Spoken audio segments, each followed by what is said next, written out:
जेहि के देखऊ है मांगो ता हमरा से दिलवा हो।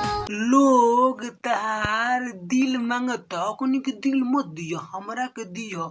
बहुत बढ़िया भोला भाला लइका हई, जे कहबू नु ओंगे करेम। कहबू तो रोटियो पका के अपना हाथे रोटी के तूर के तारा मुंह में खियाएम ना। ठीक बनू, हमरा जैसन मरद दिया बार के खोजबू नु ना मिली ना।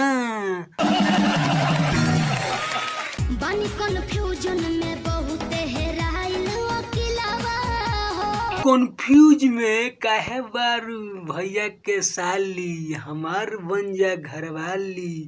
हम लकड़ी के मिस्त्री हई, देखत तारू हई हथौड़ी हई से हम काम करनी। जानत तारू कितना हजार के महीना रुपया कमानी, 50,000 के महीना रुपया कमानी।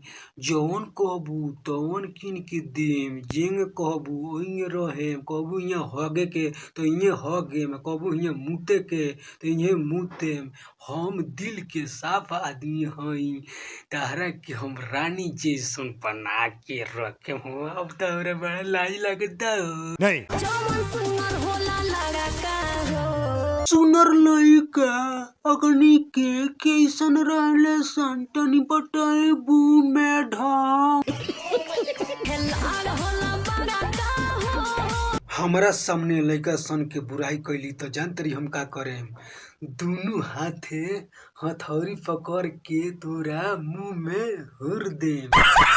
एगो कावही के लइका से प्यार करनी, औ लइका हम है ना। ओकरेला उठा लाली चटकार करनी। एगो उठलाली किन के दे देल बानी तो हमारे इतना बड़ाई करतिया।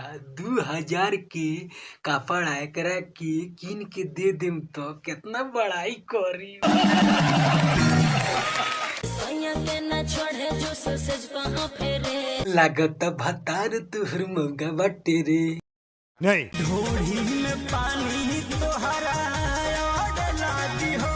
ए साली तहार ढोड़िया में कथी लाग गइल बा? हाथे झारतारू, हमरा लगे आओ तहार ढोड़ी के बोतल के पानी से धो देतानी।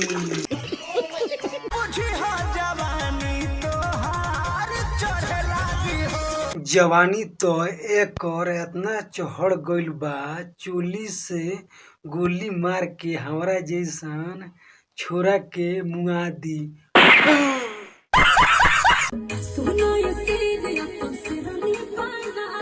अच्छा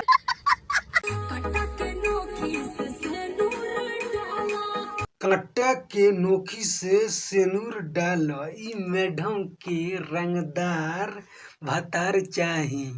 आ दोसर लड़की रहेली सन त शंकर भगवान के पूजा करे जाली सन त कहेली सन ए शंकर भगवान हमारे ऐसन दुल्हा देम जिंग कहीं उंगे करे, हमरा से बहुत प्यार करे, बहुत जाने, केहू के बात ना माने।